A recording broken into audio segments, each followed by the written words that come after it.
Uma boa noite a todos aí. Boa noite.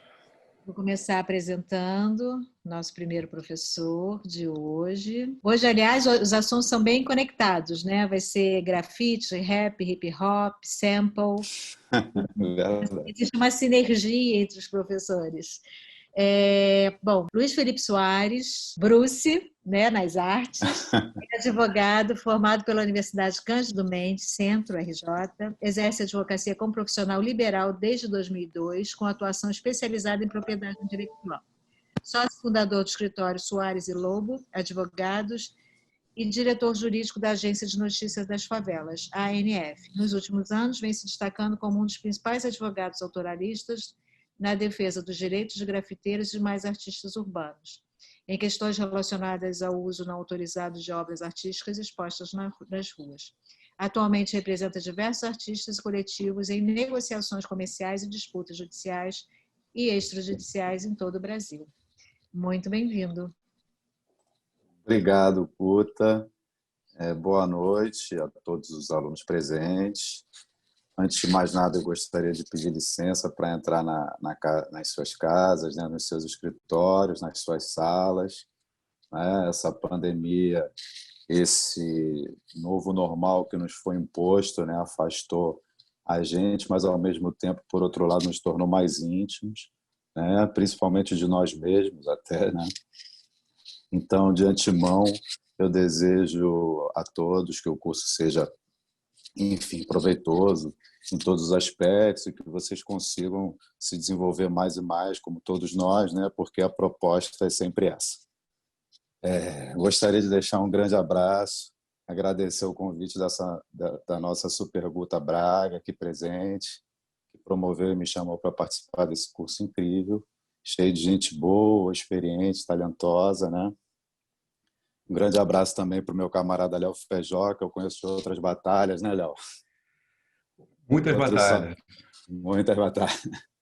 Outro salve também para Alice Correia e toda a equipe da produção aí que trabalhou para tornar esse curso possível. Quero dizer que é uma alegria ter a oportunidade de compartilhar com vocês um pouco do meu conhecimento, né, adquirido ao longo desses últimos 15 anos, aí, principalmente no que se refere à minha atuação na defesa dos direitos autorais de artistas urbanos que expõem os seus trabalhos nas ruas, né? Tem a rua como seu cenário, né?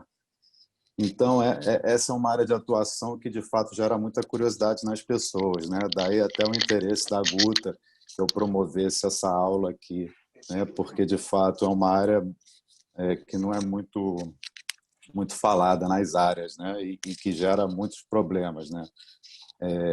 E isso serve não somente para as pessoas que atuam no ramo do direito, né, mas também para quem atua no mercado do audiovisual, da moda, da publicidade, marketing, ou seja, uma série de profissionais que precisam ou precisariam, né, adquirir esse conhecimento para desenvolver seus trabalhos, né, sua atividade profissional de forma mais segura e profissional mesmo, né, sem correr nenhum risco de terem seus trabalhos suspensos ou interrompidos, ou de terem que arcar com pagamento de altas indenizações, se retratar publicamente, enfim, todos esses problemas que podem vir a surgir, né?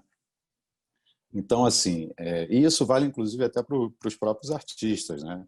Apesar da Lei de Direitos Autorais ter entrado em vigor em 98, até hoje a gente vê artistas que não têm muito conhecimento dos seus próprios direitos, né?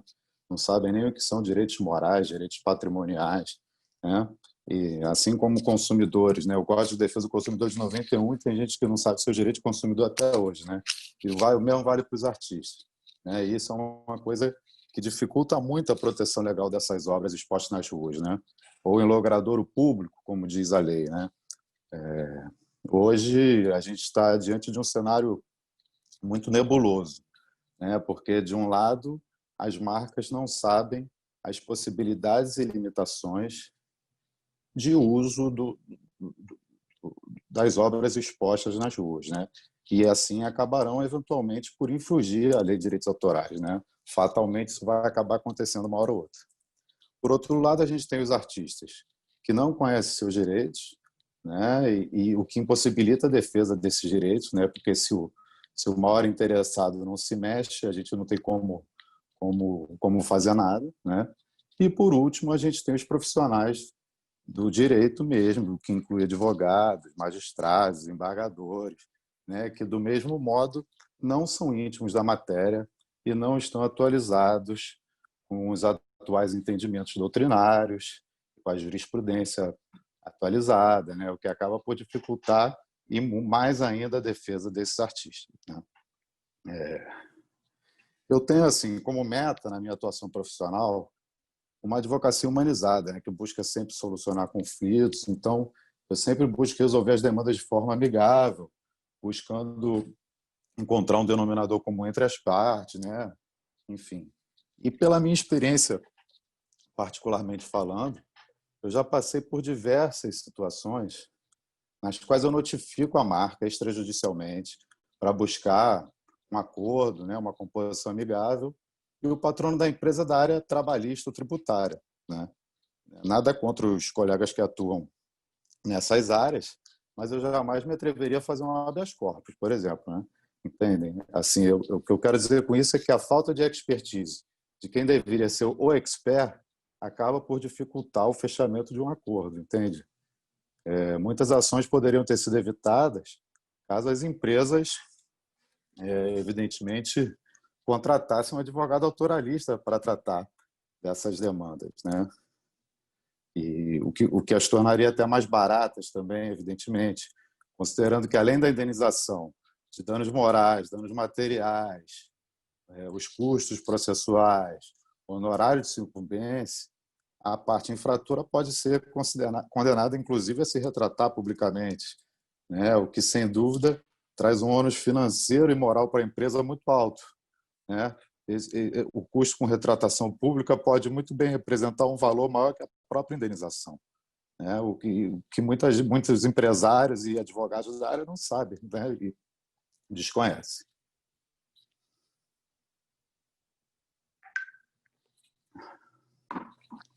Então, por exemplo, uma loja de roupas, né?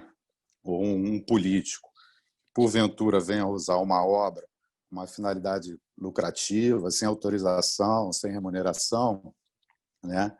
Ele poderia, com toda certeza, resolver essa demanda extrajudicialmente.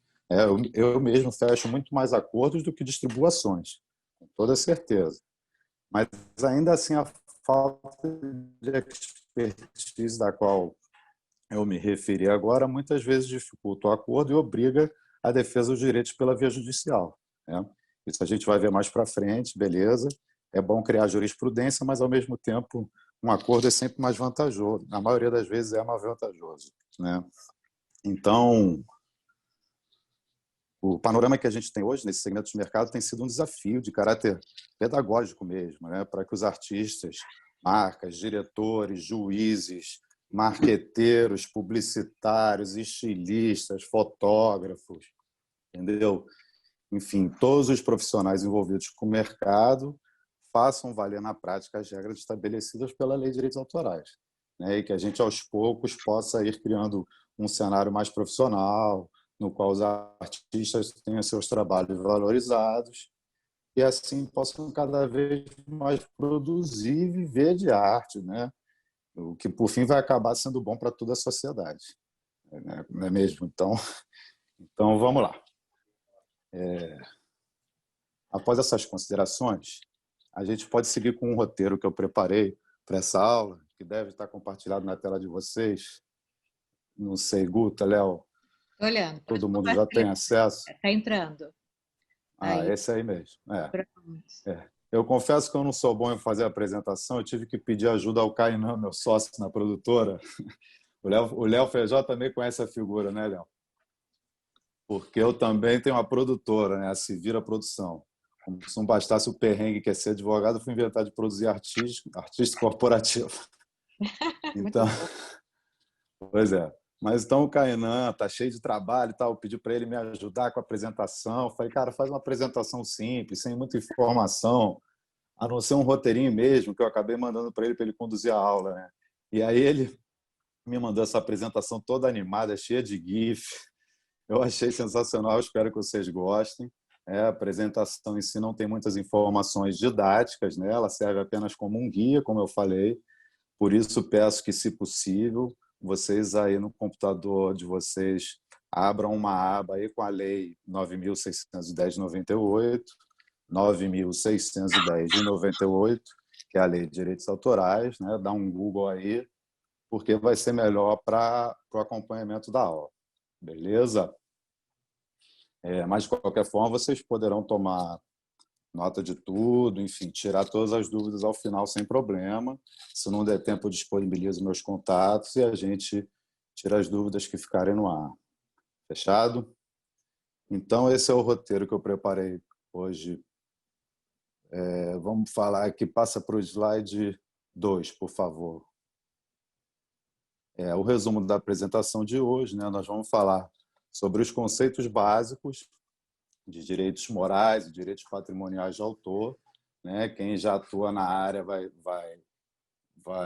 estar muito familiarizado com tudo isso, evidentemente, mas a gente tem que ser mais didático assim para poder continuar, né, a aula para as pessoas que não militam na área, enfim, que não têm tanta intimidade com os termos jurídicos e tudo mais, né?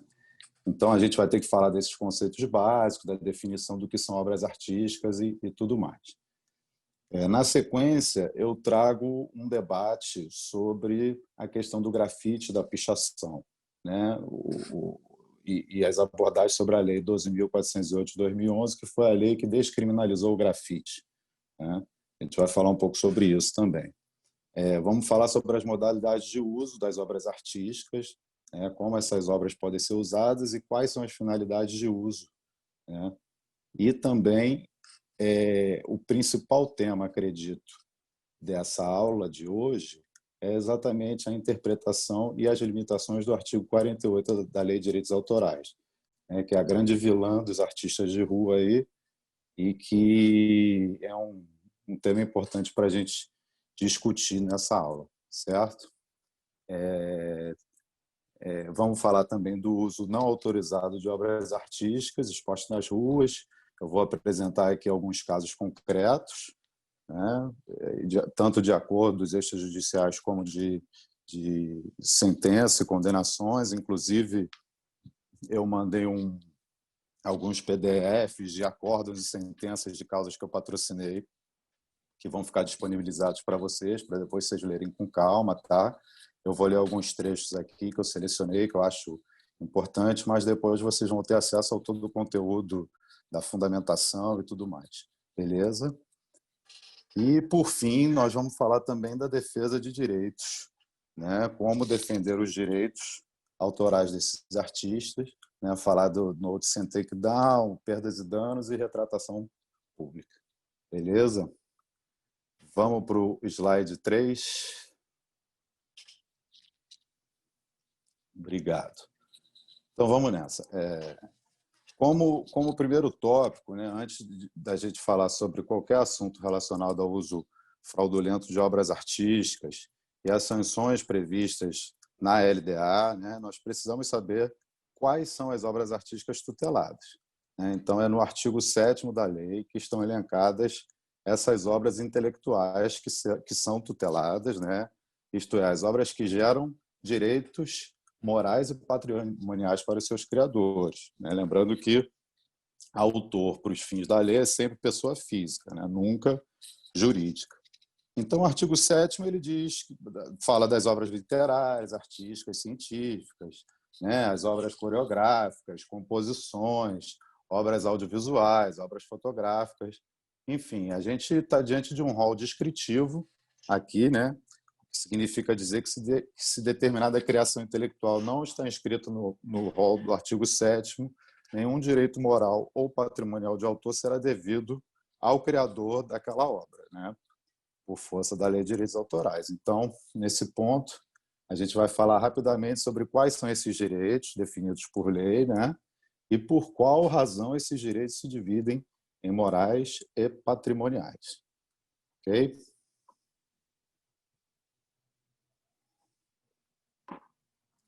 O direito autoral brasileiro ele adotou a teoria dualista no que se refere à natureza jurídica dos direitos autorais, né?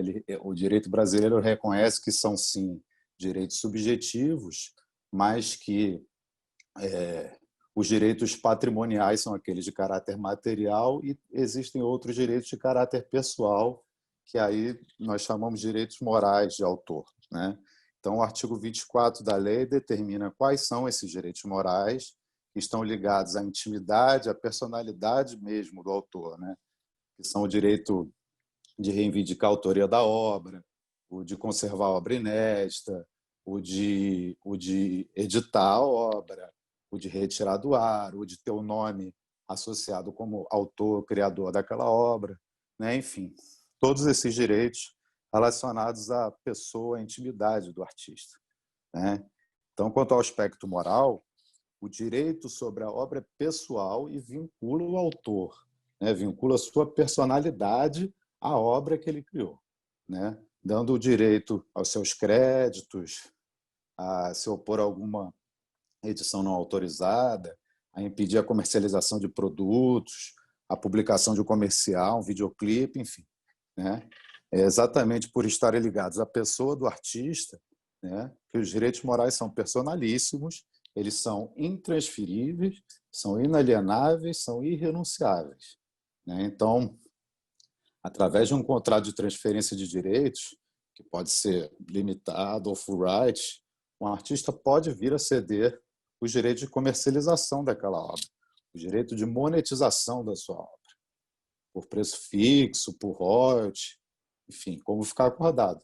Mas ele jamais vai poder dispor dos seus direitos morais de autor, ok?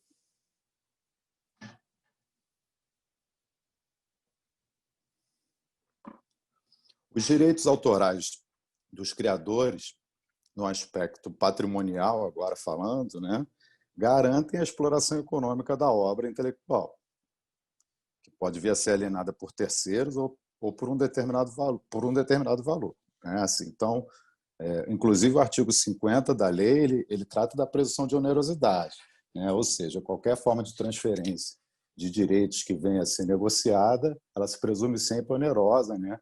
Uma forma de proteção paternalista mesmo da lei para com os artistas, né?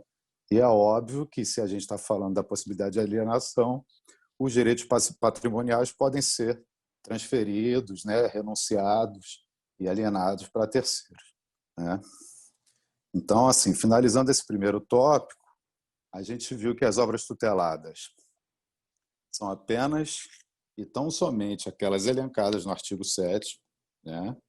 E, além disso, a gente entende que os direitos morais são de cunho subjetivo e estão ligados à intimidade do autor e à sua relação com a sua obra, né? Sendo inalienável e irrenunciável.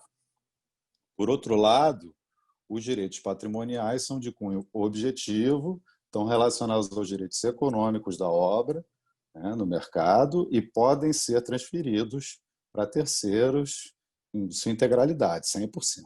Ok? Está mexendo um pouquinho aqui.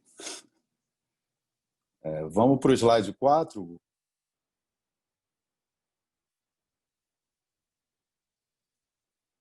Então, agora, fechando esse primeiro tópico, vamos falar sobre a Lei 12.408, de 2011, que ficou conhecida popularmente como a Lei do Grafite, né? A legislação federal tem uma série de leis contra os chamados crimes contra o ordenamento urbano, patrimônio cultural, histórico, artístico, ambiental, né? Uma série de leis. E, dentre elas, eu destaquei a Lei 9.605, de 98, né, que enquadrava tanto a pichação quanto o grafite como crimes, né? E aí, em 2011, a Lei 12.408, né, promulgada pela presidenta Dilma, alterou a Lei 9.605 e passou a descriminalizar o grafite, né, mantendo, no entanto, a proibição apenas quanto ao ato de pichar, mantendo a detenção de 3 meses a 1 ano e multa, né? Ou seja, pichar continua sendo crime, continua sendo vandalismo, continua sendo proibido e ilegal, né? Já grafitar, não. Porém, né, o ato de grafitar ele só não pode ser considerado destruição ao patrimônio desde que o grafite seja consentido pelo proprietário, né? E quando couber, até pelo locatário do bem que foi grafitado, né? Então, assim, no caso de bem público, vai ter que ter autorização do órgão competente e a observância das normas municipais, todas de preservação e conservação do patrimônio histórico, artístico, ambiental, blá, blá, blá. Né? Então, assim, aí já não é mais grafite, né? O que os grafiteiros falam é isso, você tem que pedir autorização até para o prefeito, eu já não estou mais grafitando, né? Mas, enfim, são leis que acabam, né, gerando mais dúvida do que respostas, né? Assim como a época, em 2014, o Eduardo Paes também baixou um decreto, né, que considerava exatamente essa questão das equipes de limpeza e manutenção da cidade com os artistas de grafite, de street art, né, e tudo mais. E o principal debate que se refere ao fato do que é arte realmente está longe de um fim disso tudo, né? Porque quem é que vai julgar o que é arte ou não, né? O guarda municipal, o Gari, o PM, né? É uma situação complicada, até mesmo porque o grafite possui diversas vertentes, né? Tem a realista, a abstrata, tem o wild style, que são letras muito estilizadas, de leitura difícil. Tem o bomb também, que basicamente é o nome do artista, né, em letras estilizadas com poucas cores. Né? Enfim, é um universo totalmente novo, inclusive para quem estuda arte. Né? Então, é uma questão complicada. Né?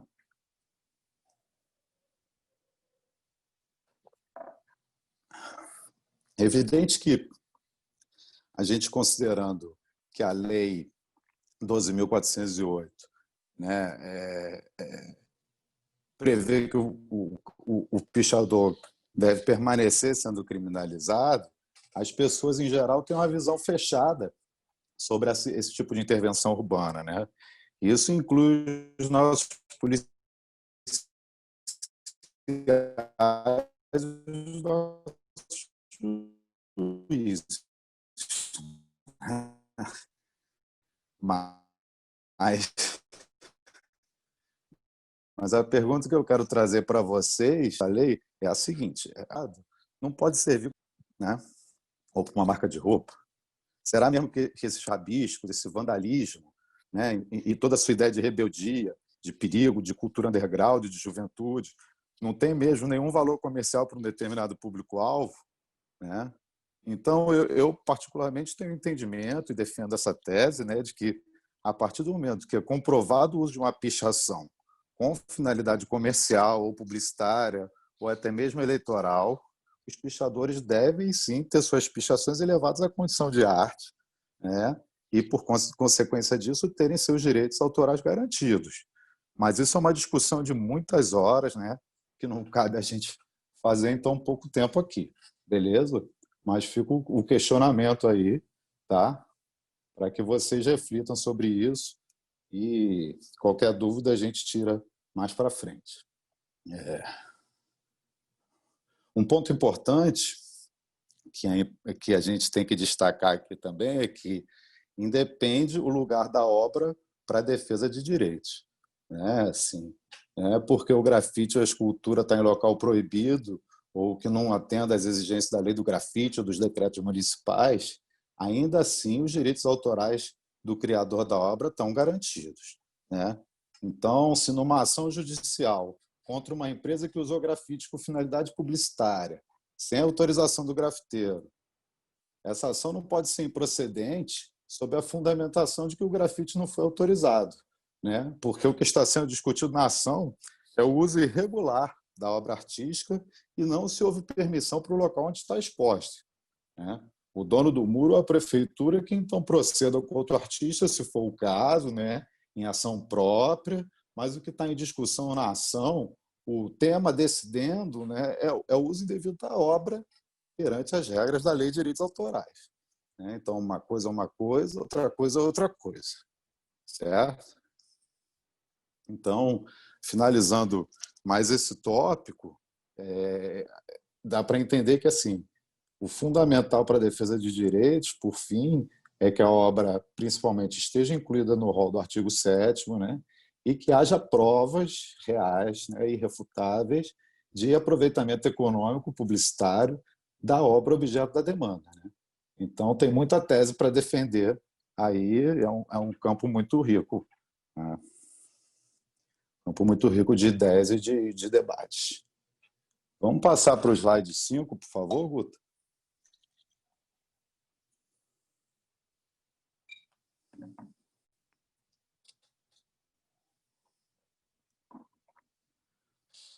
O próximo ponto aqui do roteiro são as modalidades de uso de obras artísticas e suas finalidades, né?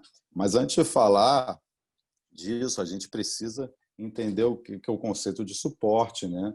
Para que depois a gente possa ingressar no tema das modalidades de utilização propriamente ditas, né? Então, voltando ao artigo 7º, é preciso ter atenção, né? Pois a obra a ser tutelada pela lei de direitos autorais, ela tem que ser expressa em algum suporte, né?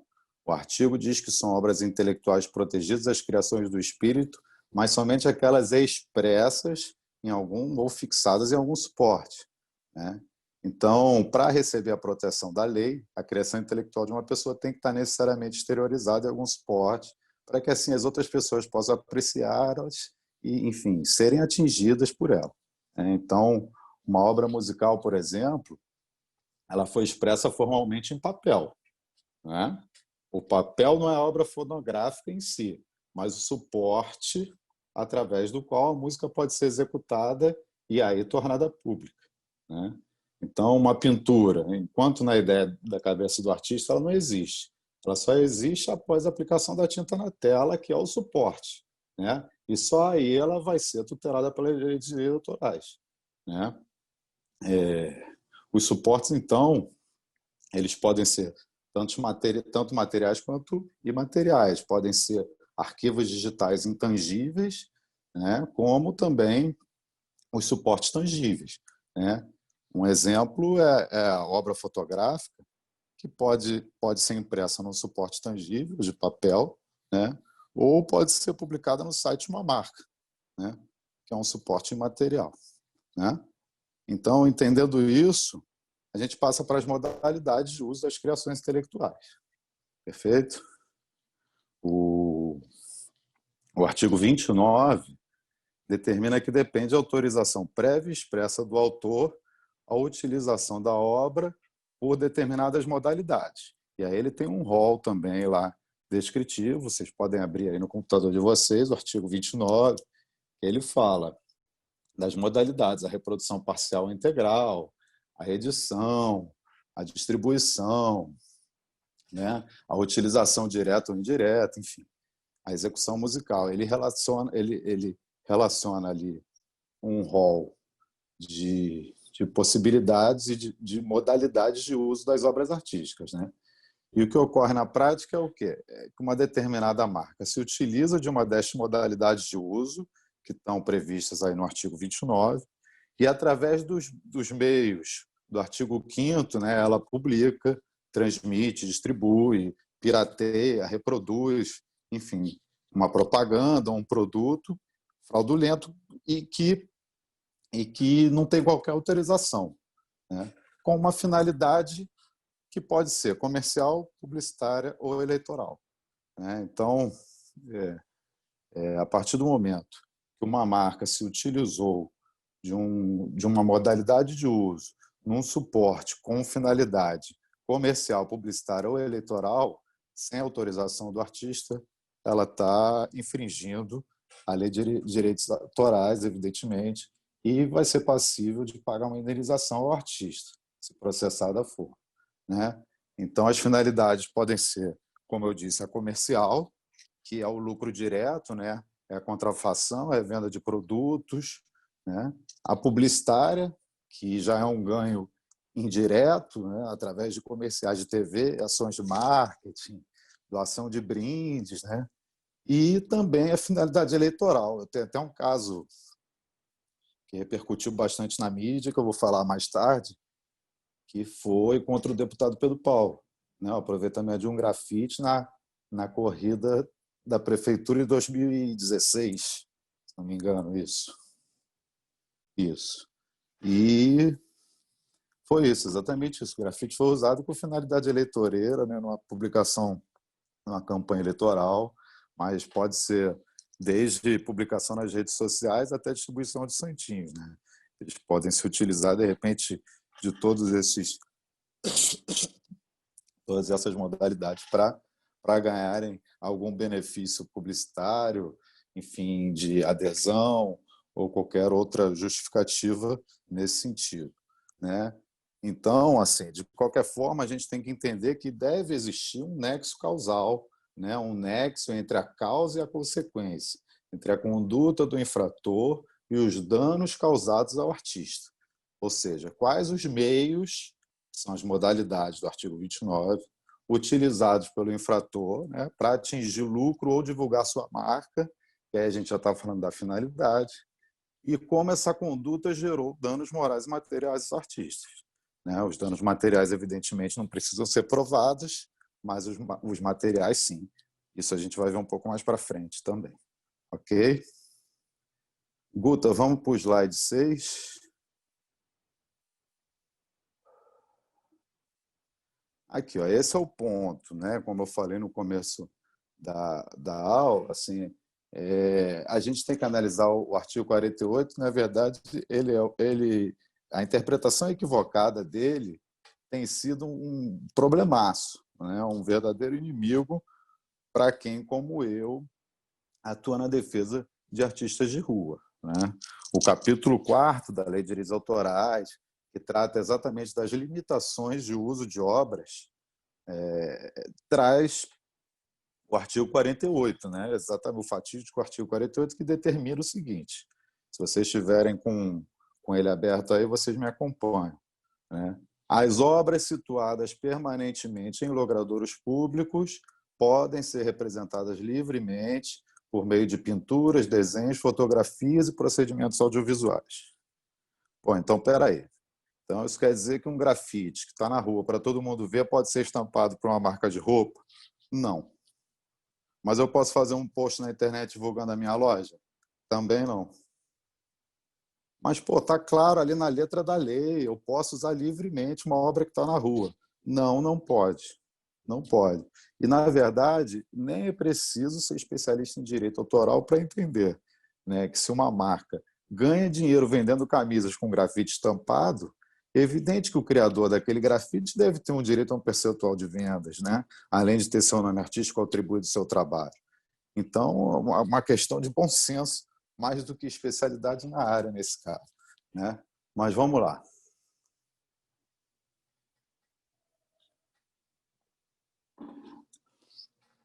Então, vamos lá. O artigo 48 ele fala de um uso livre, né? Só que, na verdade, esse uso livre ele não é tão livre assim quanto parece, né? Isso é uma brecha utilizada pelas empresas, principalmente em suas defesas, mas o artigo não pode ser interpretado à letra fria da lei. Existem alguns limites que são previstos, inclusive no artigo 46 também da Lei de Direitos Autorais, para a utilização de obras intelectuais sem necessidade de autorização ou remuneração do artista. Então, esses limites devem ser respeitados sob pena das sanções da Lei de Direitos Autorais. Então, antes de falarmos sobre as limitações do artigo 46, é importante, nesse ponto, a gente entender bem o fato de estarem expostas ao logradouro público não significa dizer que elas sejam de domínio público, né? Então, tem que haver essa distinção entre espaço público e domínio público. Essa é uma confusão que as pessoas fazem e que também é uma confusão que pode sair bastante cara, né? Porque o espaço público ele se refere ao logradouro que a obra está exposta, né? Ao passo que pode ser, inclusive, até privado, um logradouro privado, né? E já o domínio público ele trata do direito da sociedade de livremente usufruí-la, e aí sim, sem qualquer custo ou necessidade de autorização de quem quer que seja, né? Então, o fato das criações artísticas estarem pintadas em logradouro público não dá direito a quem quer que seja de utilizá-las comercialmente, né, com finalidade lucrativa, publicitária, sobretudo sem o consentimento dos artistas, sem acreditar a autoria, né? E esse entendimento é amplamente consolidado já pelo STJ. Perfeito? Então, vamos lá, vamos analisar o artigo 46, né, que, como eu falei, trata exatamente das possibilidades e limitações de uso, né? Quem tiver com ele aberto, vem me acompanhando aqui, né? O artigo 46, ele diz: não constitui ofensa aos direitos autorais a reprodução na imprensa, diária ou periódica, em diários ou periódicos. A letra C diz: de retratos ou de outra forma de representação da imagem feitos sob encomenda, não havendo oposição da pessoa neles representada por seus herdeiros, né? A letra D diz: de obras literárias, artísticas e científicas para uso exclusivo de deficientes visuais sem fins comerciais, né? O inciso segundo vem e diz: a reprodução em um só exemplar de pequenos trechos para uso privado do copista, desde que feita por este sem intuito de lucro. Então, olha só, como a gente já está vendo aí uma série de limitações ao uso de obras artísticas, né? Então, assim, se tem uma finalidade de uso, de lucro, você já fatalmente já recaiu, né, desses quesitos do artigo 46, né? E aí, evidentemente, a sua utilização passa a ser irregular, né? A utilização da obra passa a ser irregular, porque, havendo finalidade comercial, você não cai na possibilidade de uso do artigo 46, né? Então, evidentemente, vai haver uma ofensa aos direitos autorais. E segue, né, o artigo 46, em todos os incisos, a gente vai vendo que para não constituir uma ofensa aos direitos dos artistas, as marcas, enfim, quem quer que vá utilizá-las, devem seguir uma série de regras e devem atender a todas essas regras. Não basta atender a uma ou duas, né? Tem que atender a todas essas regras para que aí sim possam ser liberadas do fardo de precisar pagar a indenização ou se retratar publicamente. Enfim, perfeito? Então, a interpretação do artigo 46, ela autoriza e limita algumas modalidades de uso, né, de acordo com a sua finalidade específica e, consequentemente, o direito de reprodução por terceiros não autorizados apenas em certos casos específicos, né? Tem que frisar que, para que haja liberalidade de uso, há de se respeitar a regra dos 3 passos, né? Como é conhecida, que são as 3 regras fundamentais para que haja liberalidade de uso de uma determinada obra intelectual. Então, quais seriam essas regras, né? Deixa eu beber uma aguinha aqui.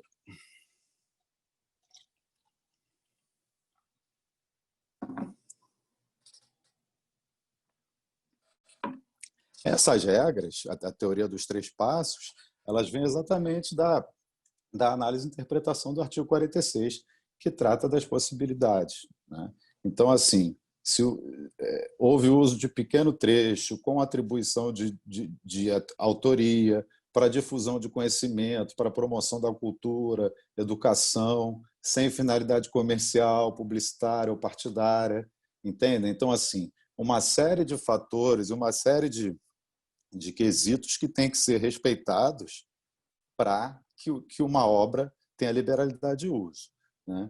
Então, assim, outra regra importante é que a utilização da obra não conflite com a exploração comercial normal da obra original, né? Então, uma publicação que foi feita por uma determinada marca, ela não pode conflitar com a exploração comercial daquela obra pelo artista, que é muito difícil, né, de fazer, né? Porque a partir do momento que há uma exposição da obra sucessivamente em comerciais e tudo mais, evidentemente que há um desgaste comercial daquela obra, né? Se um artista tem o seu trabalho veiculado a uma propaganda da Volkswagen, por exemplo, a Renault não vai chamar ele para trabalhar porque ele, de certa forma, já se veiculou a Volkswagen, né? Então, fica um gelo ali também que é prejudicial ao artista, né? Gera um desgaste comercial e conflita com a exploração normal da obra dele, evidentemente, né? Outra regra que a gente tem que estar atento é que a utilização não pode prejudicar injustificadamente os legítimos interesses do autor, né? E, evidentemente, que se uma obra está sendo utilizada, monetizada, vendida sem autorização do artista, como é que a gente vai dizer que ela não prejudicou os seus interesses, né? Então, tudo isso a gente tem que analisar, né? Todas essas regras dos 3 passos a gente tem que analisar, e se todas elas forem seguidas, aí realmente a possibilidade de se obter uma indenização judicial reduz bastante. O risco judicial dessa ação cresce muito, né? Mas se apenas uma dessas regras não tiver sido observada, evidentemente podem ser gerados danos morais e materiais aos artistas, entendeu? Então, assim, os direitos morais e patrimoniais de autor são afrontados quando a obra de arte, mesmo que localizada em local público, é reproduzida para fins comerciais sem autorização e remuneração do artista. Ok? Eu separei alguns julgados recentes, né? Queria trazer para vocês aqui,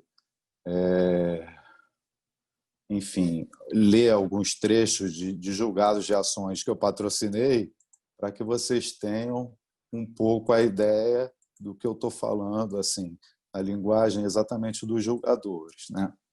Então, assim, uma sentença do Marcelo Mendes e do Felipe Motilla contra o Caderno Jandaia, tem um trecho da sentença que eu separei que eu achei muito interessante, queria ler para vocês, né? Diz assim: não bastasse a utilização das obras para fins comerciais, o que é irrefutável, pois não é outro objetivo da capa de um caderno senão atrair o público-alvo para sua aquisição, o uso ainda for efetivado sem trazer nenhuma menção sobre quem seriam seus autores, o que para um artista é material e moralmente inaceitável, vez que vive ele de seu trabalho, não podendo ser este merecido ou usurpado, né? Tem um acórdão aqui, que foi uma ação também que reverberou bastante no mercado. Eu vou ler só um trechinho aqui, depois eu vou explicar ela melhor mais à frente, mas tem um trecho que eu achei sensacional, que diz assim: reconheço que a arte urbana é, ainda hoje, fonte de discussões sobre os limites entre o público e o privado. Se o espaço da arte foi, por excelência, o espaço privado, museus e galerias, a chamada arte urbana deslocou a arte para o espaço público. Os limites diluíram-se e o privado passou a encontrar-se no público e vice-versa. A antes rígida oposição entre esses extremos mostra-se hoje suplantada pelo incessante desafio da arte. Não podemos mais negar que o artista saiu às ruas, mas não só ele. A sociedade também se mobilizou para reivindicar seus direitos, ocupando ruas, praças e avenidas com inabalável conotação política. O ativismo surge na arte e reverbera na vida política. A arte tornou-se ativista e os muros tornaram-se páginas a serem escritas, como alternativa contra a censura e a opressão. É no locus urbano que o artista se expõe e busca ser ouvido em suas inquietações, interpretações e protestos de cunhos sociais e ou políticos. A constatação dessa nova realidade levou as cortes norte-americanas, ainda na década de 70, e mais recentemente as brasileiras, a reconhecer direitos patrimoniais sobre a arte desenvolvida nos espaços públicos, desde que a obra cumpra os requisitos de originalidade e suporte tangível de expressão.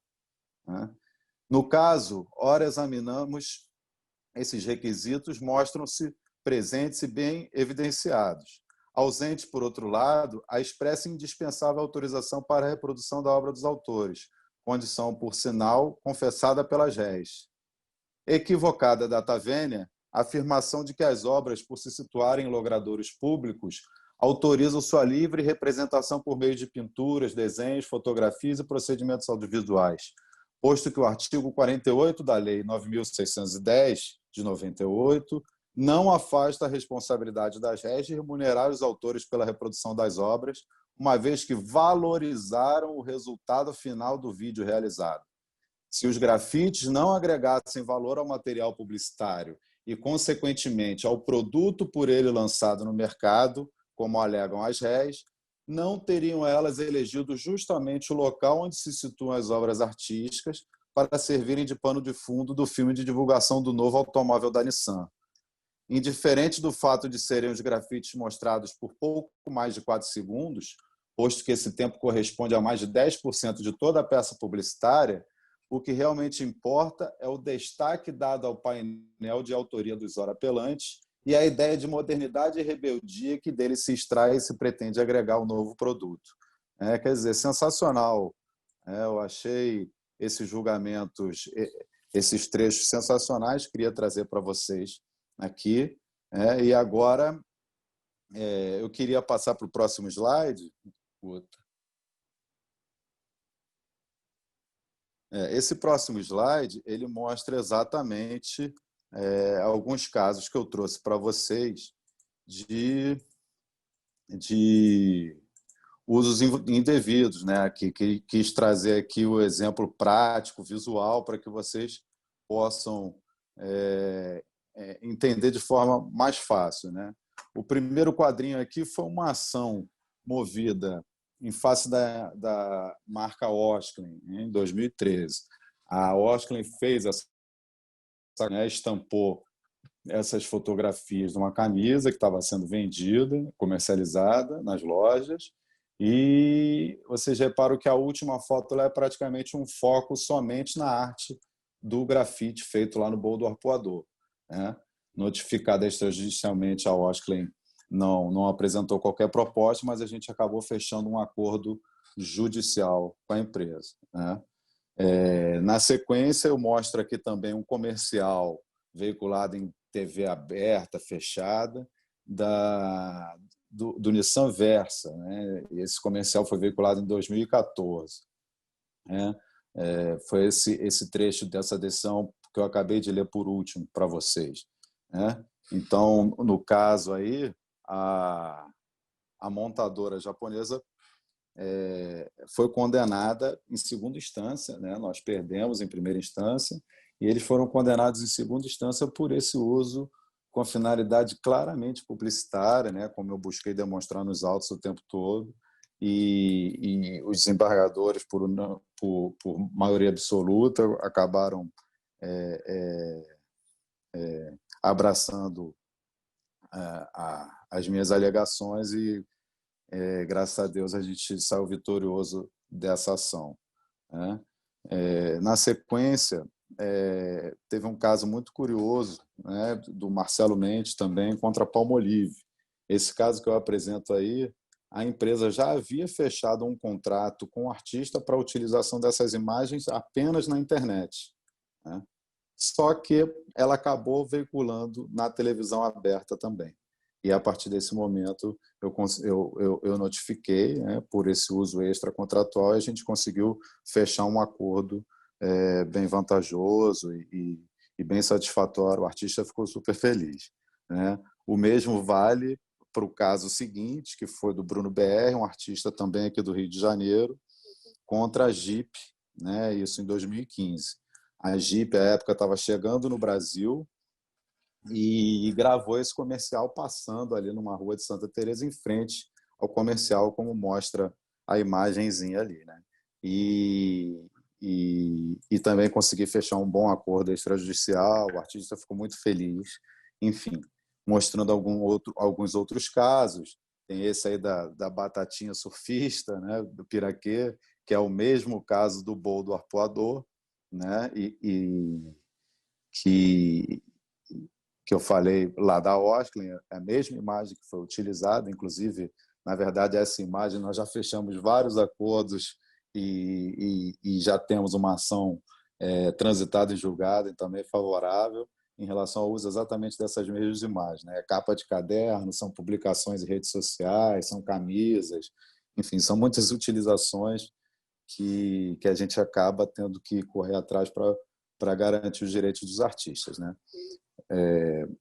O próximo quadrinho aí eu apresento exatamente a propaganda eleitoral do deputado Pedro Paulo, 2016, se não me engano, acho que o ano aqui está errado, mas talvez 2017 tenha saído a sentença, acho que foi isso. mas então... obrigado, você pulou. Eu não tinha pedido para pular, obrigado. Mas então, essa foi aí uma ação também muito interessante, que foi a campanha eleitoral. Ela se deu no Boulevard Olímpico, na frente daqueles grafites, com dançarinos dançando break e um hip hop, né? Pedro Paulo vem aí, Pedro Paulo chegou e tal, numa pegada de hip hop e tal. E foi assim claramente confirmado já em primeira instância que o uso era claramente com a finalidade eleitoral, sem autorização do artista, né?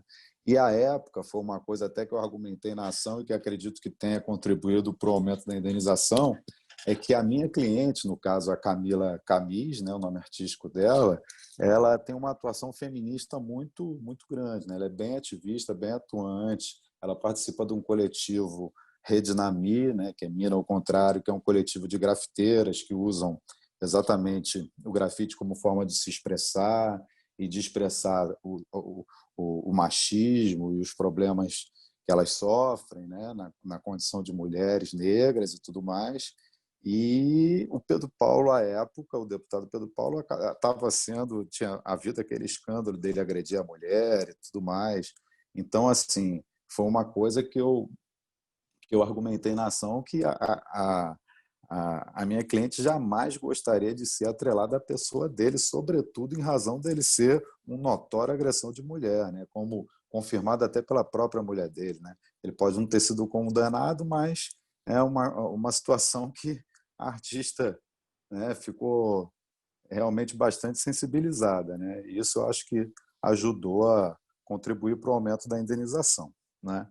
Na sequência, eu mostro um caso também do Fábio Duz contra o Grupo Magno. O Fábio é lá de Porto Alegre.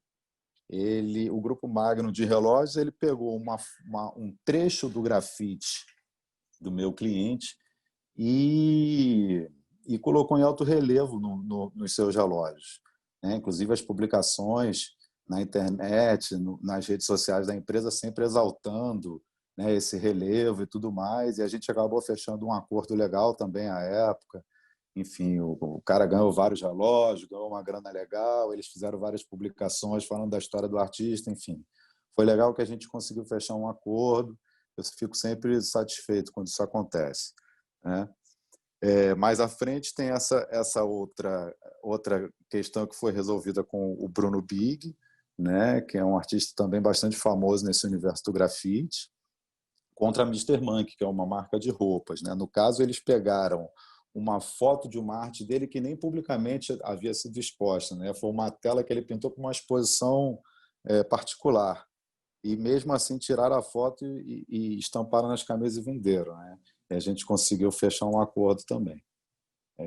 Mas na sequência, um caso mais recente, um dos casos mais recentes agora que acabou de transitar em julgado, foi exatamente esse do Mente de Motila, a mesma imagem do bolo do arpoador, como vocês podem ver, que ainda por cima foi editada, né? Então, assim, a edição ainda gera um dano maior ainda para os artistas. Você vê que a imagem está toda colorida, né? E a gente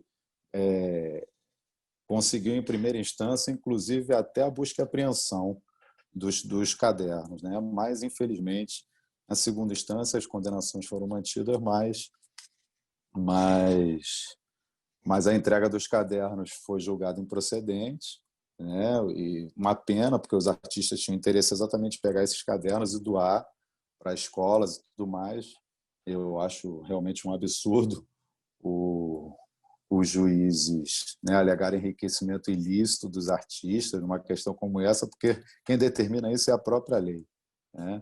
E se alguém enriqueceu ilicitamente, se alguém foi a empresa, né, que não pagou R$1 ao artista e vendeu milhares e milhares de cadernos, né? Então, assim, só para vocês terem uma ideia, só esse caderno aí que está na imagem teve quase R$800 mil de lucro, né? Desculpa interromper, Bruce, tem que passar Está isso. acabando o tempo?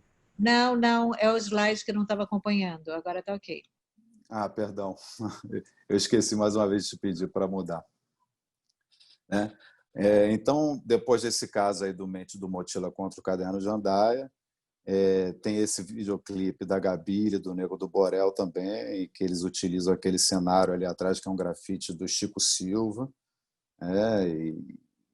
Enfim, isso a gente ainda está negociando, não temos ainda uma definição dessa demanda, mas fica aí o exemplo para vocês verem, né, que assim, a utilização em videoclipes é uma coisa muito comum, né?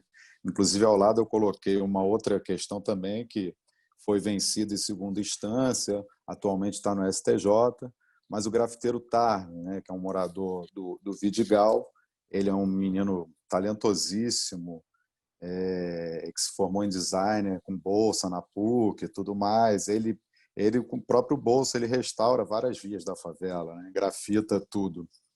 E a Sony Music resolveu gravar um videoclipe lá do Rick Martin com o Dream Team do Passinho, né? Foi uma outra ação também que a gente perdeu em primeira instância e tivemos que recorrer para fazer valer os direitos do TARM, mas também é isso, eles recorreram para o STJ, a ação ainda não transitou em julgado, mas dificilmente eles vão conseguir reverter essa questão aí, né?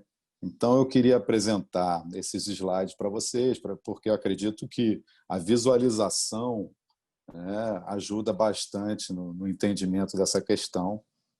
Então, de qualquer forma, como eu falei, eu ainda já disponibilizei aí para o Léo algumas decisões recentes para vocês depois lerem com calma em casa e tal. Acho que ajuda bastante a formar esse entendimento. Beleza? Vamos para o próximo slide, Guta? Obrigado. Então, assim, havendo uma utilização indevida, né, com finalidade comercial por uma empresa, o que a gente pode fazer, né? Então, entrando nesse último tópico da aula, que é exatamente a defesa dos direitos, o notice and take down e as perdas e danos e retratação pública, né? Que são os direitos que podem ser exigidos, são garantidos aos artistas e que podem ser exigidos em juízo, né? Então, em se tratando do notice and take down, assim, comprovada a ilegalidade de um produto ou de uma propaganda, o autor tem o direito de exigir que as vendas daquele produto ou a publicação sejam imediatamente suspensas, né?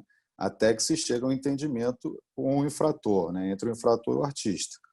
Caso o infrator mantenha as vendas ou a publicação irregular, ele pode vir a ser condenado a pagar multa diária, né? Até que cesse a lesão aos interesses do artista, né? E isso, evidentemente, não é bem visto, é visto com bons olhos pelos julgadores, né? A partir do momento que o artista busca um entendimento extrajudicial e a marca ainda assim dá de ombros a esse direito, mesmo que, né, seja flagrante a irregularidade, isso tende a piorar a situação deles, né? O que o artista pode pedir também é a busca e apreensão, né, para requerer que os exemplares reproduzidos, contrafeitos ou inclusive a suspensão da divulgação também, né? Mas eles podem requerer a apreensão dos exemplares. Então, no caso dos cadernos lá do Jandaia, como eu mostrei, eu pedi a apreensão dos cadernos, consegui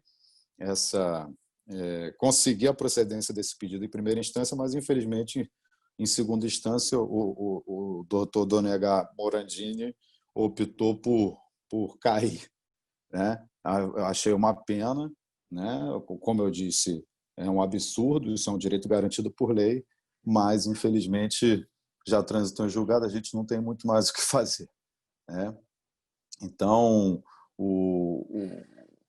essa questão, como eu já disse até anteriormente, eu acho um verdadeiro absurdo, né? Quem enriqueceu ilicitamente foi a empresa, né? O artista está ali exigindo nada mais do que a lei lhe garante, né? Então, enfim, queria deixar registrado isso e passar para o próximo ponto, que são os danos materiais, né? Como nós vamos pedir, o que são e como quantificar esses danos materiais, né? Então, em se tratando de reparação, a indenização patrimonial, o entendimento jurisprudencial majoritário é o de que não basta a presunção legal de onerosidade do artigo 50 para configurar o dano material, né? Então, o titular do direito violado tem o ônus de fazer a prova das alegações. Então, é fundamental que se faça ampla prova documental nos autos para que, de forma inequívoca, fique comprovada tanto a autoria da obra, muito importante, quanto o seu uso irregular, né? Mais ainda, eu acho até necessário que as provas apresentadas cumpram o ônus do autor de provar o seu valor de mercado, né? Que pode ser feito através de e-mails, de contratos assinados, notas fiscais, enfim, que possam testificar que os autores orçam seus trabalhos e efetivamente recebem valores bem próximos dos exigidos em juízo, né? Não adianta pedir 100 mil de dano material se o seu cliente não negocia esses valores por suas criações. Então, a quantia requerida a título de dano material deve sempre ser coerente com o real valor de mercado do artista e pautado em boa-fé, né? Para que qualquer alegação de enriquecimento ilícito caia por terra. Beleza? Eu trouxe outro voto muito bom aqui do ministro Eduardo Ribeiro. Ele trata exatamente da necessidade de reparação dos danos materiais aos artistas. Ele diz que, abre aspas, o ressarcimento devido ao autor haverá de superar o que seria normalmente cobrado pela publicação consentida. A ser de modo diverso, sua aquiescência seria, na prática, dispensável.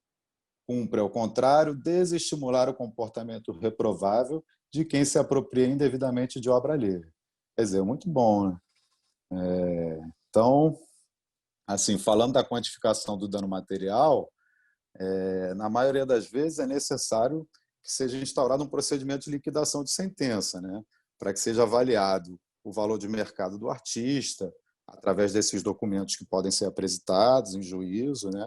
Ou avaliando-se o número de exemplares de produtos contrafeitos que foram vendidos, né? E determinar um percentual de royalty share sobre essas vendas, E, inclusive, pode até ser necessária, se o juízo entender dessa forma, a opinião de um avaliador judicial, né, para determinar o quantum total da condenação de danos materiais, né? Passando para o pedido de danos morais, por outro lado, ele não precisa de comprovação quanto aos danos materiais, né? Porque a simples utilização, a simples prova da publicação irregular ou da venda de produtos contrafeitos já é fato gerador de dano moral, né? Então, como a gente chama no direito, dano in re ipsa, né? Cuja reparação se impõe independente da prova dos prejuízos, né? Então, o dano moral, como eu disse, bastou infringir qualquer norma do artigo 24 da lei, você já está incorrendo na necessidade de pagar indenização por danos morais aos artistas, né?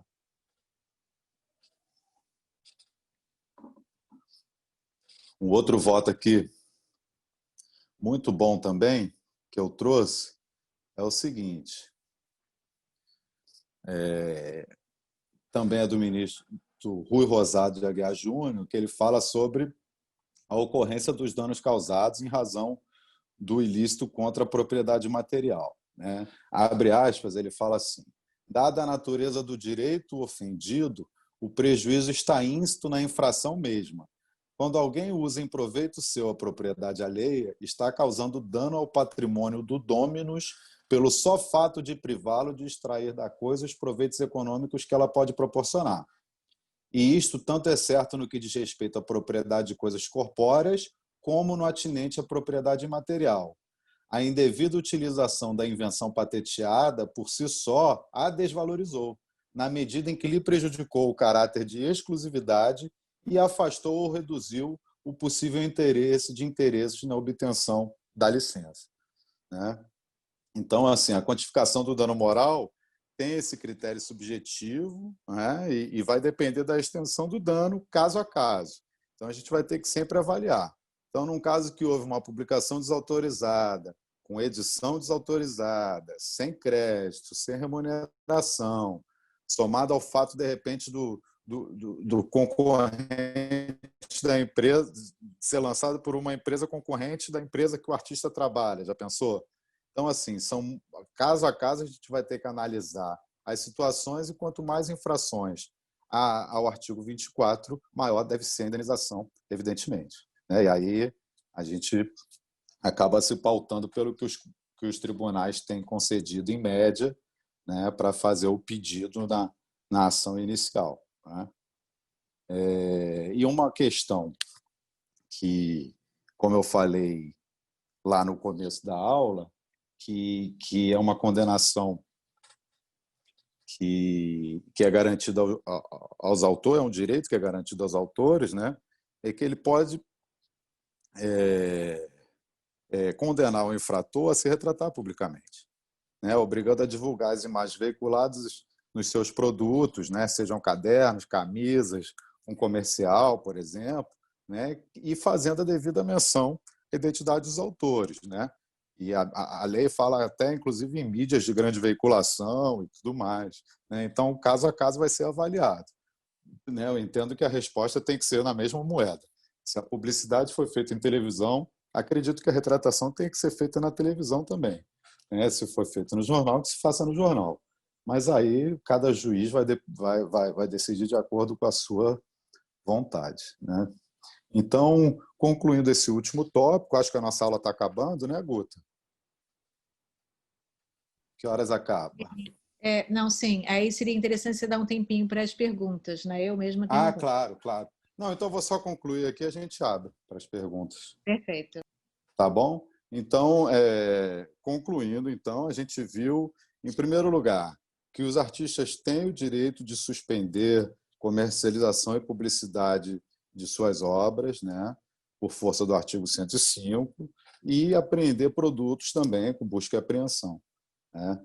Os danos morais, em segundo lugar, eles são todos previstos no artigo 47, né? Ele tem caráter subjetivo, não precisam ser comprovados, bastando apenas que se faça a prova da autoria e da extensão do dano, né? Significa dizer que a gente tem que fazer prova de quais direitos morais foram violados pelo infrator, né? Então, quanto maior a extensão do dano, maior a indenização, né? E quanto aos danos materiais, para fechar, eles têm um caráter objetivo e eles têm que ser comprovados nos autos, né? Então, o ônus da prova é sempre do criador da obra, né?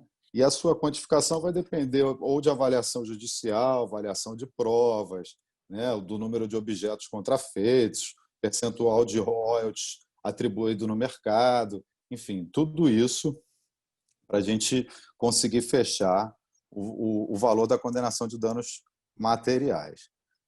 Bom, é isso. Eu encerro por aqui essa apresentação. Espero que vocês tenham gostado. E deixo agora aberto o espaço para as dúvidas, né, Guta? Excelente apresentação. Eu acho que esse assunto ele tem que ser reverberado cada vez mais, porque foi o que você falou, né? Os grafiteiros eles não têm conhecimento dos direitos, né? E pelo outro lado, também os artistas muitas vezes não têm esse conhecimento. Eu tenho um cliente, eu até comentei com você, que fez uma gravação fora do Brasil e tal, e eu tenho um anjinho da guarda que sempre me dá dicas. A primeira pergunta que eu fiz foi: você tem grafites nesse videoclipe? E aí, o videoclipe é todo baseado em grafites. Então, assim, existe uma falta de conhecimento dos dois lados.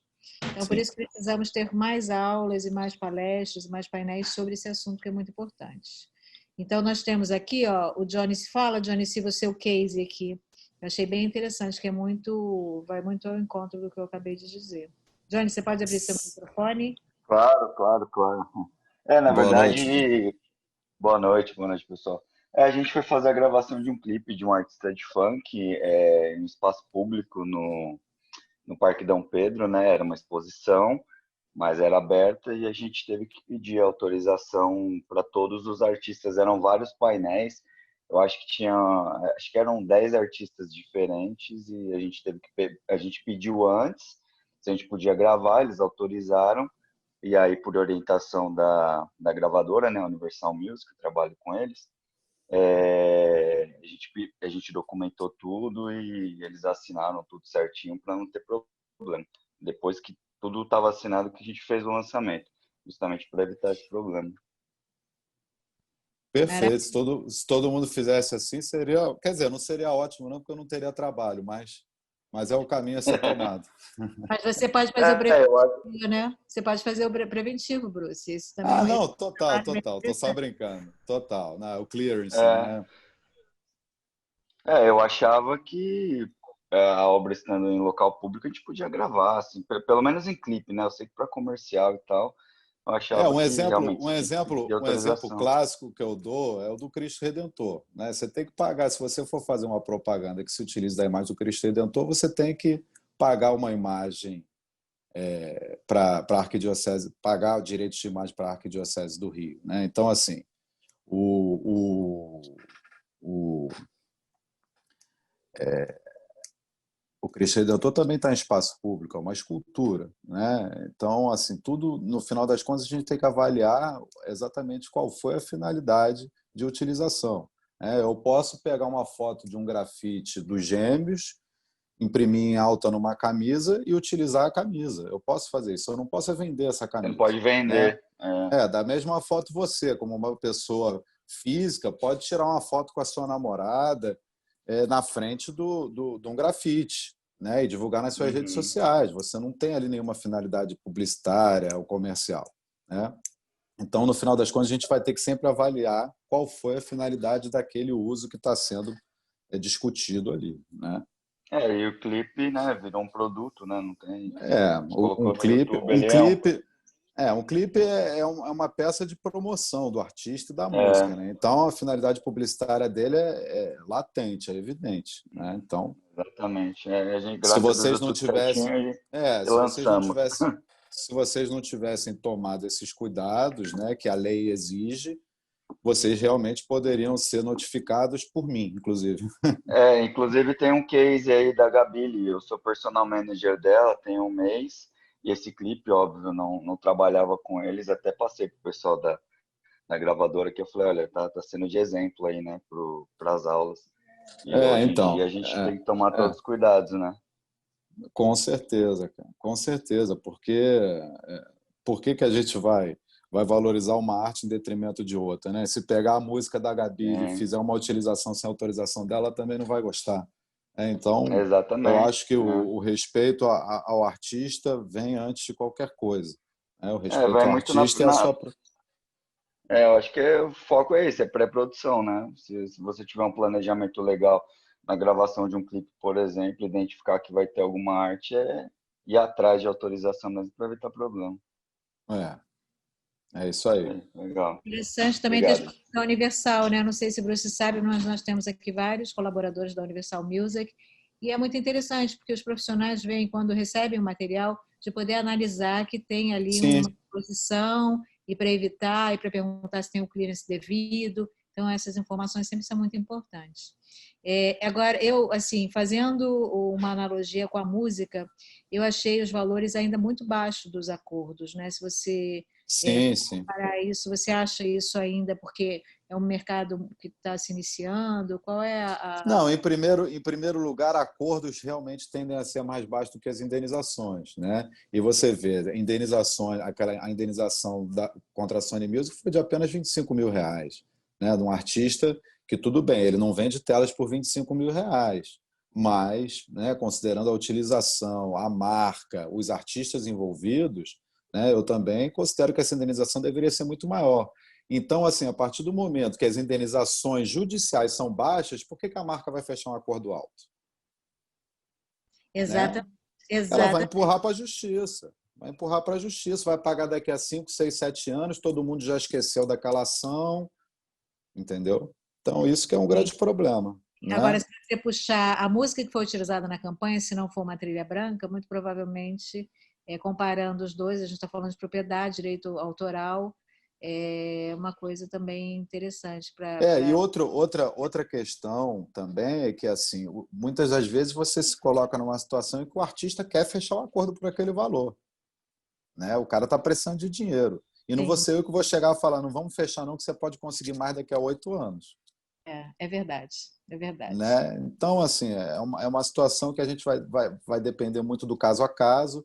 A gente, na qualidade de advogado, a gente é, é, aborda todas as consequências, todos os valores que podem ser negociados, todos os direitos que podem ser exigidos, mas a decisão final é do artista, não tem jeito. Se ele quiser fechar um acordo que você pode fechar por 30, por 10, você vai fechar e é isso, né? Não tem Interessante. muito o que fazer.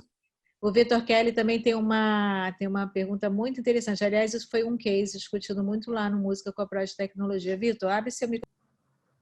Oi, tudo bom? Doutor, Tudo parabéns aí bem, pela boa aula aí, noite. muito esclarecedor. Eu sou uma das pessoas que criam conteúdo para a Universal Music, então está sendo muito esclarecedor isso aí, até para evitar qualquer tipo de problema. Eu tive uma situação, eu não sei qual foi o desfecho dela na época, quando eu era da EMI Music, e fizemos um álbum do Marcelo D2, gravando músicas, sucessos que foram do Bezerra da Silva. Até houve a utilização no início do projeto do um grafite do Bezerra, e nós retiramos sabendo para evitar o problema. Porém, deve ter esse grafite. Esse grafite do Bezerra deve ser o do Marcelo Mendes, não? Você sabe a época? não vou lembrar, não, você tem tempo já. E eu só sei que nós fomos acionados pelos herdeiros do Bezerra por uma foto do encarte do braço do Marcelo que consta uma tatuagem bem real do rosto do Bezerra. Não fomos acionados pelo tatuador nem nada. Como é que fica isso? Isso aí está no corpo dele, vamos dizer, pertence a ele, foi feito pago por ele, mas consta o rosto do Bezerra. Isso faz sentido? Como é que se trata isso? Olha só, para mim faz sentido. Né? Para mim, o tatuado, por mais que, da mesma forma que quando o artista vende uma tela para um cliente, não dá direito ao cliente usar aquela tela com uma finalidade comercial, né? Eu acho que o tatuador é a mesma coisa. Ele fez uma arte no braço da pessoa, mas não significa que aquela arte pode virar uma camisa, pode estar numa propaganda. Ele não né? foi acionado pelo tatuador, ele foi acionado pela família do Bezerra porque era o rosto. Não, perfeito. Aí eu vou chegar aí. Né? Então, assim, se pode ser... Inclusive, teve essa discussão também com o FIFA, né? Porque os jogadores do PlayStation, lá do FIFA Soccer, eles têm até as tatuagens igual, né? Perfeitas. Então, há um movimento dos tatuadores de pleitearem os direitos. Né? Falarem, pô, peraí, essa tatuagem é minha, esse desenho é original meu e está sendo exibido aí pelo PlayStation, né? Uma marca multimilionária. Então, se o tatuador ele tem essa brecha para arguir, eu entendo que tem, né, na minha opinião, por que não a família do Bezerra com a imagem dele? Porque é a imagem física do Bezerra ali. Indiscutivelmente, quem olha e conhece sabe que é o Bezerra da Silva. Então, se está havendo um aproveitamento comercial, publicitário da imagem do Bezerra, seja para atrair o público do samba, seja pela referência que o Bezerra é para a música em geral, eu acho que deveria ser negociado com a família, sim. Né? Mas aí eu volto a frisar a questão do aproveitamento. A gente tem que entender realmente qual foi o aproveitamento, né, que aquela tatuagem, naquela imagem, naquele determinado ângulo, teve realmente de fato para o vídeo. Né? Se for uma coisa totalmente passageira, fica mais difícil de defender esses direitos. Mas se tem um foco maior, né, se é uma coisa que fica mais em evidência na peça audiovisual, aí você já abre margem para discussão. Né? Não, sim, foi dentro do projeto gráfico, né, do CD. Então aí já complica. A família chegou a acionar? Não. Acionou, não. Quer dizer, eu não sei qual foi o desfecho, porque já tem um bom tempo. É na EMI, na gravadora Felipe. Gostaria de saber esse desfecho. Se você descobrir, me fala. Tá bom. Só uma pergunta, doutor, rapidinho, para finalizar minha parte. Rapaz, gostei do cenário, hein? Gostou, né? Já aconteceu o contrário? Alguma marca procurar você por estar em um clipe que não queria estar? Por exemplo, a Puma de um clipe de algum artista procurou você porque disse achou que a marca não deveria estar lá, não condiz com a marca? Alguma coisa assim. Assim, a mim, eu ainda não fui procurado, até mesmo porque assim, eu trabalho para pessoas físicas, né? Eu gosto disso. A minha advocacia é voltada para as pessoas físicas. Então, nesse sentido, eu ainda não tive nenhuma procura de marca assim, por essa questão, não. mas é plausível, né? Se a Nike está sendo exibida num comercial de uma determinada forma que dê a entender que quem usa a Nike toma determinadas atitudes, enfim, né? Levanta uma tese lá, a marca pode sim interromper ou suspender aquela determinada veiculação de clipe, de audiovisual, seja lá o que for. Né? Ok, obrigado, hein? Daniel fez umas considerações também interessantes. Abre o microfone, por favor. Diga. Olá, sou eu quem? Tudo bem, Daniel? Alô? Olá, boa noite pessoal, Guta, boa noite, Luiz. Então, eu fiz aqui umas colocações de curiosidade, né? Porque o grafite ele tem uma efemeridade, ele está ali num suporte que pode ser interferido a qualquer momento ou mesmo apagado. Se esse grafite é apagado, isso influencia ou tira algum direito desse autor? Não. Ele, inclusive, já aconteceu do artista eu estar com uma ação em trânsito, por exemplo. Tem um caso recente que a Porsche acabou de ser citada, né? A Porsche fez uma campanha publicitária no Beco do Batman e tudo mais. E aí os artistas me ligaram e falaram, pô, estou querendo renovar o muro, cara. Eu posso pintar? Eu falei, claro que pode, a gente já fez os prints. O novíssimo Edgar, ele tem uma música que eu acho sensacional, que ele fala, print não some, cuidado com o histórico, print não some. E é por aí, a partir do momento que você fez o print daquela imagem ali, você consegue comprovar a utilização indevida, e aí você pode pintar o muro, pode acontecer o que for, que aquele flagrante de utilização irregular já foi feito, né? Já serve de prova judicial. Você colocar jornal com data, algum desses artifícios de temporalidade? Jornal? Não necessariamente, não. O que você tem que comprovar é a publicação mesmo, né? Assim, seja um post no Instagram, seja uma capa, uma imagem de capa no Facebook, um videoclipe, enfim. Você, a partir do momento que você conseguiu fazer os prints, né, o cara pode até retirar o clipe do ar, que você já tem as provas, né? Já era, né? Massa, assim, só uma segunda pergunta que eu também queria colocar ainda nessa questão da efemeridade ali, vulnerabilidade da obra. Se um outro grafiteiro vem por cima, provocado por esse primeiro grafiteiro, e cria ali uma obra por cima dela, ou seja, cria uma nova obra, esse segundo grafiteiro, ele passa a ser um coautor dessa obra e passa a poder participar de alguma coisa? Não, porque o print da publicação ainda não tinha esse outro autor, né?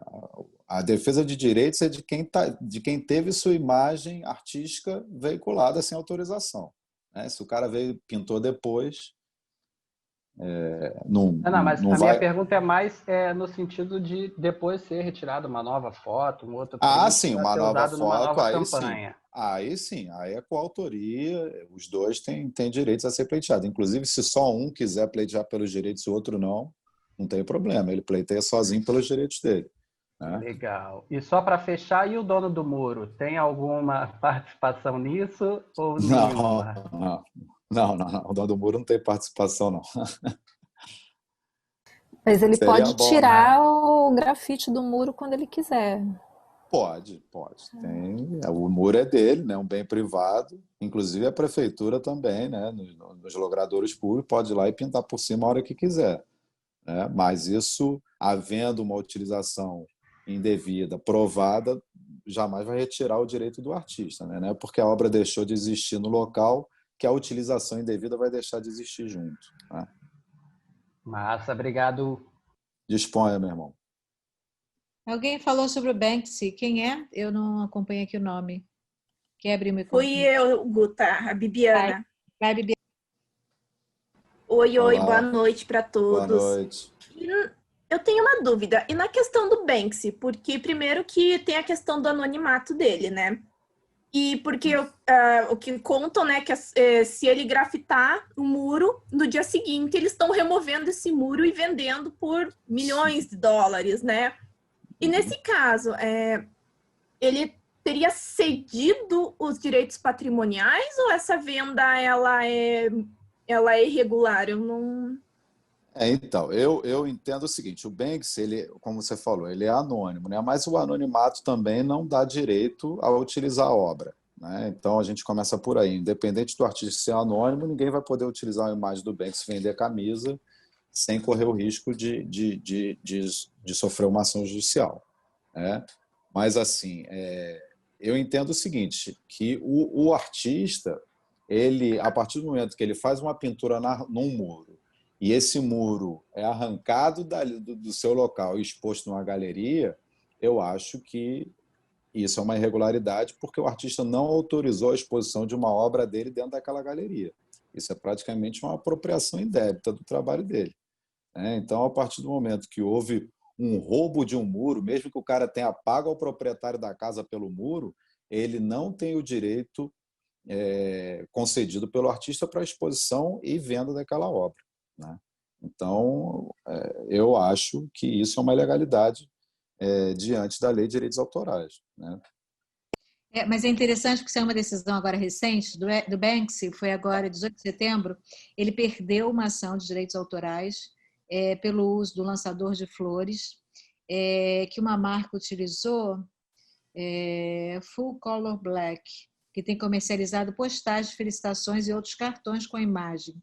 E ele argumentou que a obra é anônima e definitivamente Banksy perdeu a ação. Eu acho um absurdo, porque se é anônima, como é que todo mundo sabe que é dele? Mas assim, ele não, Ué, ele né? reclama, Por que ele não reclama a titularidade, né? Não, então assim, tudo bem, não reclama a titularidade, foi indeferido por isso também, de repente, porque não havia quem pagar. Ele não chegou lá e falou, sou eu, né? Mas ele não se apresentou, ele perdeu. Provavelmente ele deve ter Ele sido até não se revel, apresentou. né? Não, ele se defendeu, Fez a defesa? se recusou a Isso, apresentar a sua identidade. E aí ele perdeu. Então, foi nesse fato. Mas não que a obra anônima não tenha te gerado direitos. Obras anônimas geram direitos, sim, né? Mas, assim... Oi? Tá sem áudio, Guta, não estou te ouvindo. Desculpa. Como ele não reclama a titularidade, né, em nome personalíssimo, né, pelos direitos... porque é um direito personalíssimo, né? Então, se o principal interessado não tem um interesse na ação judicial, não tem o que fazer, né?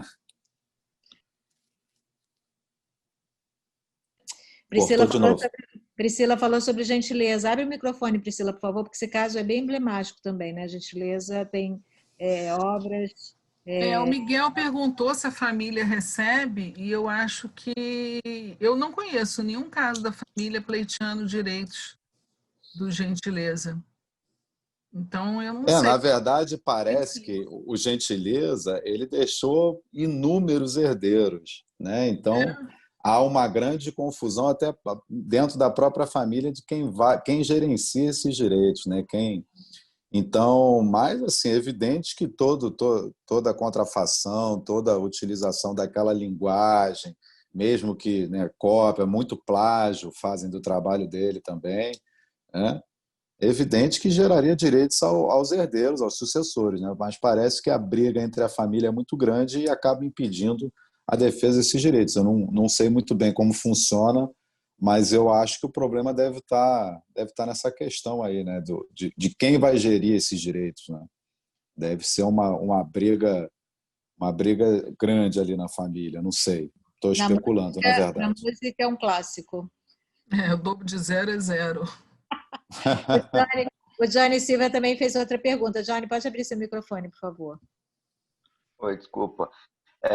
Por exemplo, um estabelecimento comercial, se ele contratar um grafiteiro, né, para fazer uma obra lá dentro, eu for gravar um clipe, por exemplo, também preciso pegar, e o proprietário do estabelecimento autorizar, eu também preciso pegar do artista? Precisa, né? Sim, precisa. Porque, assim, a Lei de Direitos Autorais, ela diz que, havendo falta de um contrato de licenciamento, de transferência de direitos, presume-se que a contratação foi para apenas um fim específico, que nesse caso foi a decoração do restaurante.